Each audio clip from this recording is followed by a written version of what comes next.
Olá, pessoal, tudo bem com vocês? Sejam bem-vindos a mais uma entrevista que vai começar agora. A gente vai conversar. Aliás, antes de dizer com quem a gente vai conversar, eu apresento aqui do meu lado o meu amigo jornalista Edu Tito. Tudo bem, Edu?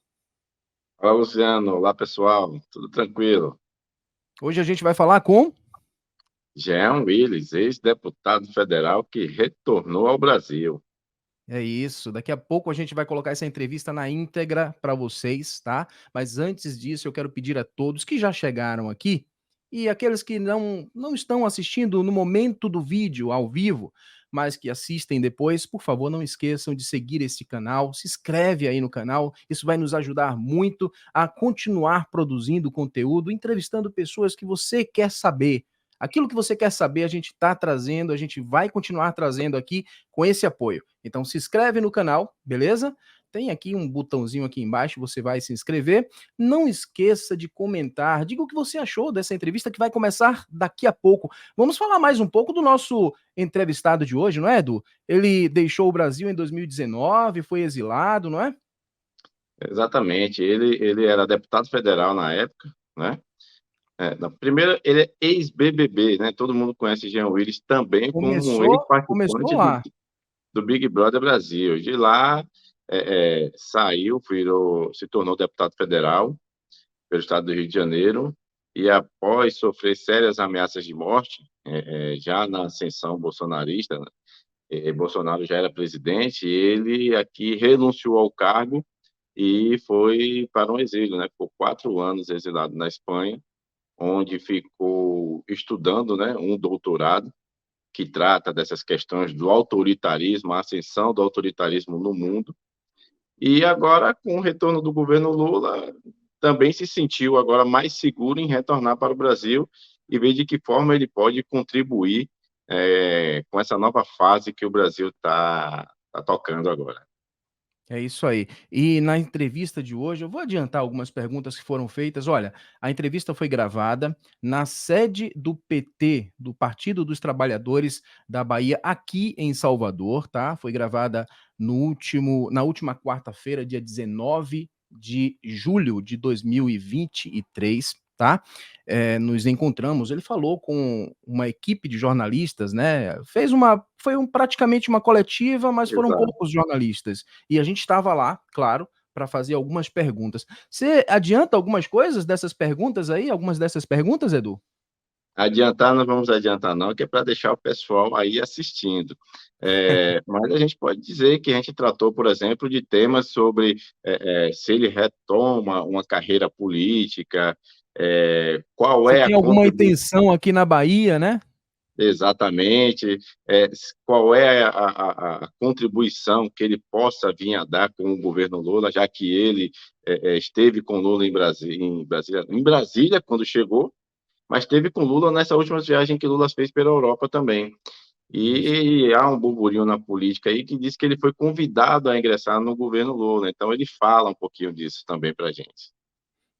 Ele fala também, gente, eu vou só um spoilerzinho aqui, é porque eu tô eu vou deixar a entrevista rolando, a gente vai deixar a entrevista rolando aqui para vocês. Não esqueçam, por favor, de comentar, tá? Coloquem os comentários, porque são vários assuntos. Não é tão grande a entrevista, é pequenininha, 15 minutos mais ou menos, mas ele fala de muita coisa. Ele fala da comunidade LGBT e o governo Lula.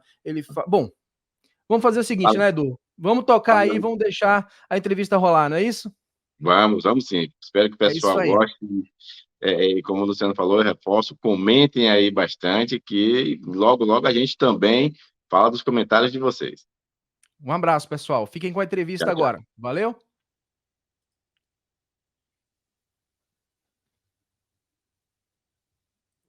É a primeira visita, depois de 4 anos e meio, eu estou voltando para Bahia, para Salvador, e vou para minha cidade natal, que é Alagoinhas, ver minha mãe, meus irmãos e meus sobrinhos que eu não vejo há 4 anos e meio, quer dizer, não vejo pessoalmente. E eu podia falar com eles por vídeo, né? O exílio contemporâneo tem essa característica diferente do exílio de antes. No exílio antes, a pessoa era desterritorializada e ela se comunicava através de carta, o que tornava tudo muito mais difícil. Nos exílios contemporâneos, a gente tem a possibilidade de estar no país digitalmente, digamos, e falar com nossos parentes por vídeo, mas nunca é igual você falar com vídeo e falar com a pessoa pessoalmente. Então, estou com saudade de abraçar minha mãe. Olha, não, assim, no momento eu não tenho vontade de me candidatar a nada, assim. Eu não vou dizer que no futuro isso não vai mudar, porque eu não gosto de fazer previsões e futurologias, porque quando a gente faz, a gente muda, a gente é acusado de incoerente. Eu sou uma pessoa muito coerente.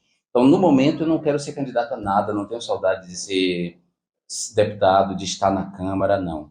Agora, política eu vou seguir fazendo porque é a minha existência é política, porque eu tenho minha existência politizada desde sempre, desde a minha infância, na Pastoral da Juventude, na minha adolescência, na Pastoral da Juventude do meio popular. Porque eu sou um intelectual público, porque eu trabalho com os temas. Então, política eu vou fazer. Interesse político nesse sentido eu vou ter sempre, entendeu? Mas eleitoral não.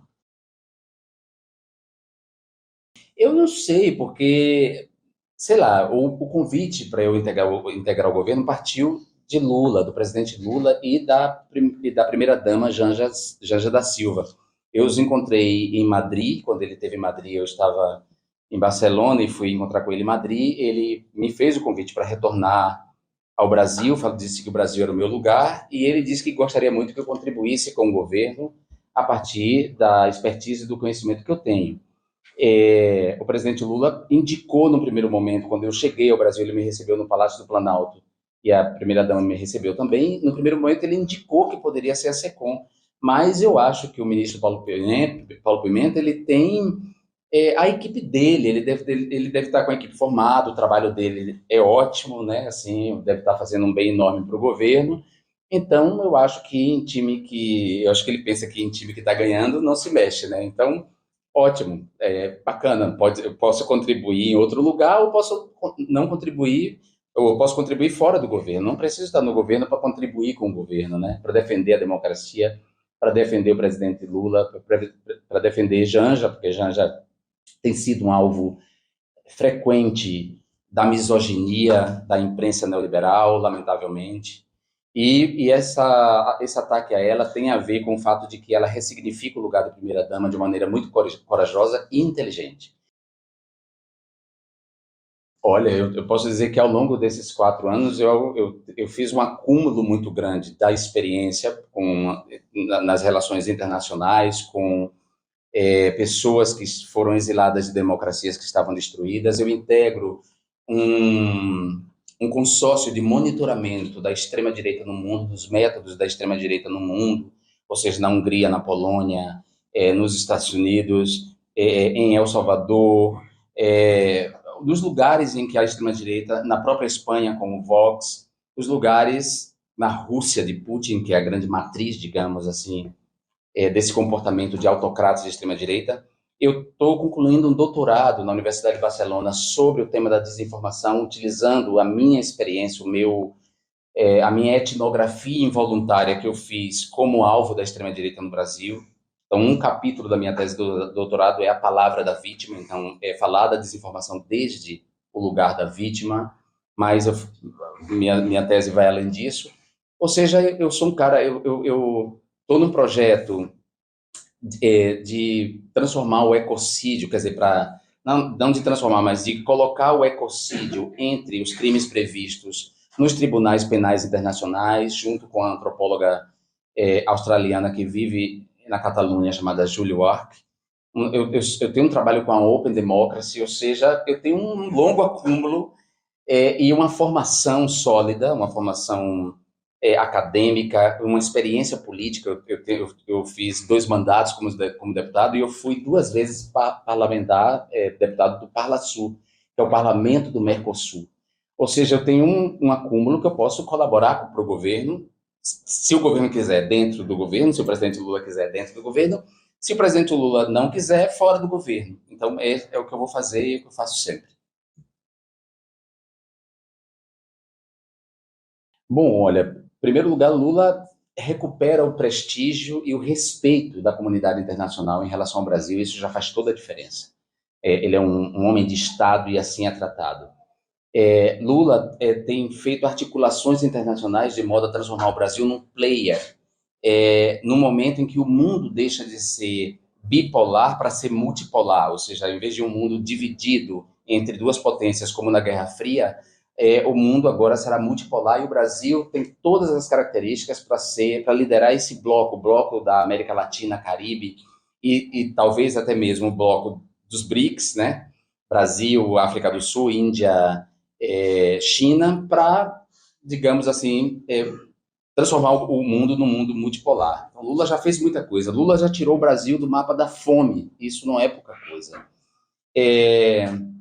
E o governo fez um acerto muito grande, que foi a reforma tributária. Esse mérito é de Lula. Então, foram 6 meses de muito acerto.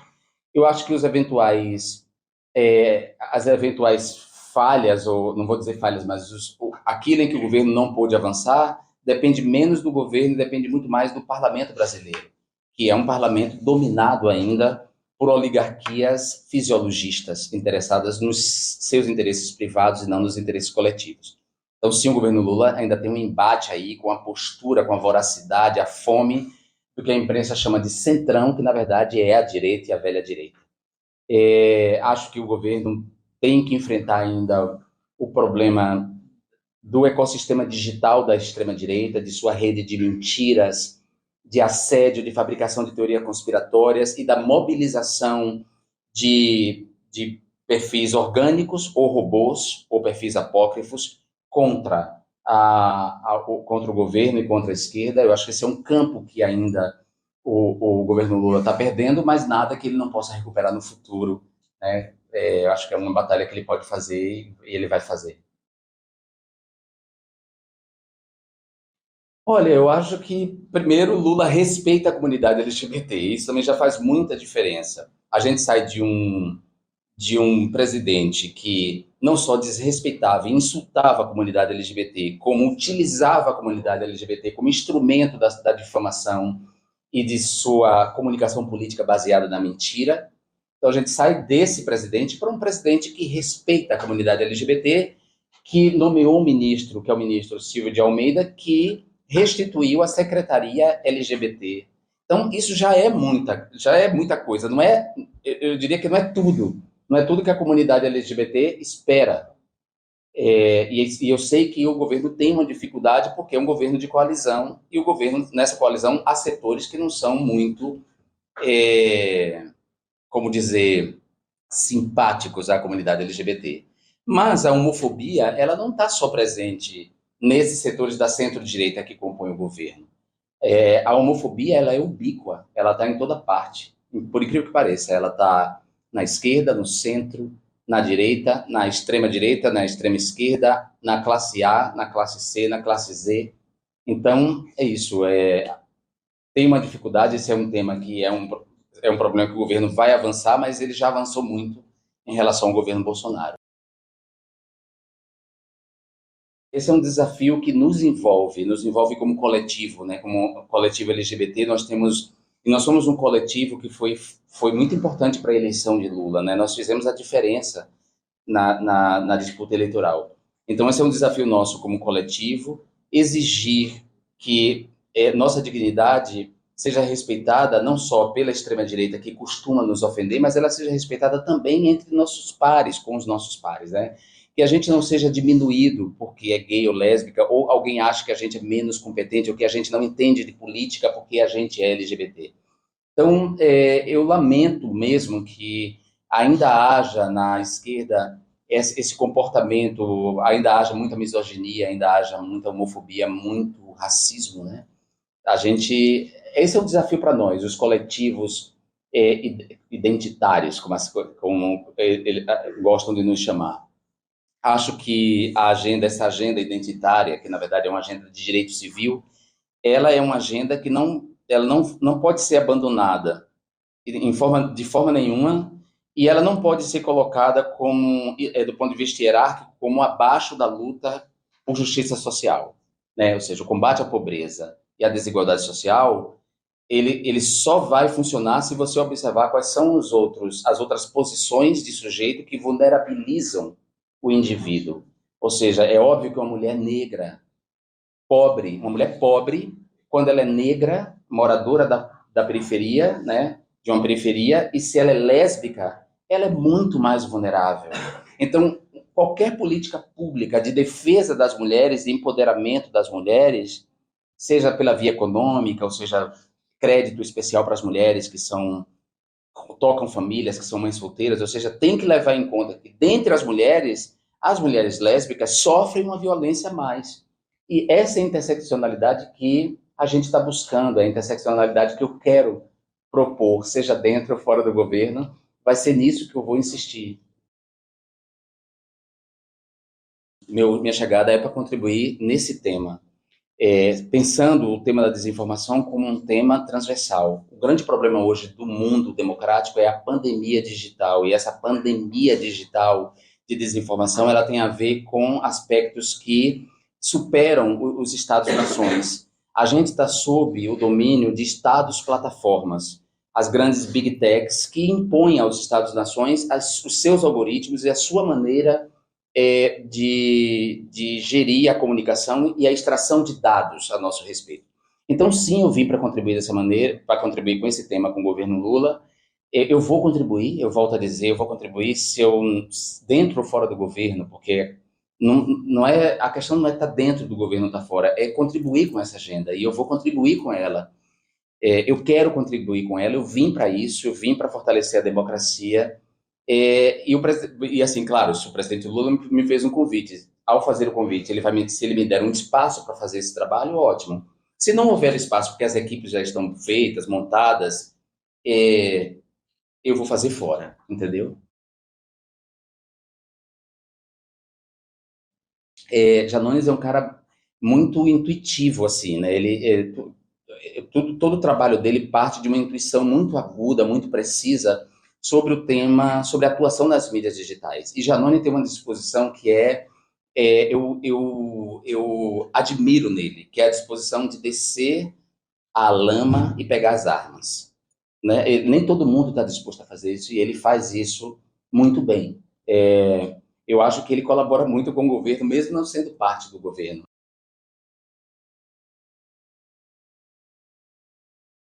Olha, o bolsonarismo, ele não é um bloco monolítico, né? Há pessoas que votaram em Bolsonaro porque foram manipuladas pela campanha de desinformação perpetrada pela extrema-direita. Então, pessoas que não têm, elas foram arrastadas pela cultura digital, mas elas não têm discernimento dentro da cultura digital. Então, elas acreditaram em fake news, elas acreditaram, sobretudo as fake news que eram divulgadas em grupos fechados de WhatsApp. Então, o WhatsApp é um serviço de mensagem que, ao contrário das mídias sociais abertas, como o Twitter ou o Instagram, você não tem muito controle, porque o Telegram e o WhatsApp constroem grupos fechados, onde a desinformação atua de uma maneira que a gente não pode muito incidir. Eu, por exemplo, me infiltrei em alguns grupos por uma questão da minha tese, do meu estudo, e de vez em quando eu colocava, como anônimo, porque eles não sabiam que era eu que estava ali, eu colocava informações que produziam algum tipo de dúvida, né? Porque a desinformação, ela gera uma subjetividade de seita, é como se as pessoas integrassem uma seita, e numa seita você é isolado da realidade. Então, os grupos de WhatsApp isolam as pessoas da realidade, o algoritmo das mídias sociais já isolam as pessoas, e as igrejas neopentecostais isolam as pessoas. Então, esse é um problema seríssimo, que eu acho que está na base do triunfo do bolsonarismo e faz com que o bolsonarismo seja maior que Bolsonaro. A gente chama de bolsonarismo, mas, na verdade, a palavra, a expressão já existia, que é fascismo, na verdade. O bolsonarismo é uma expressão do fascismo.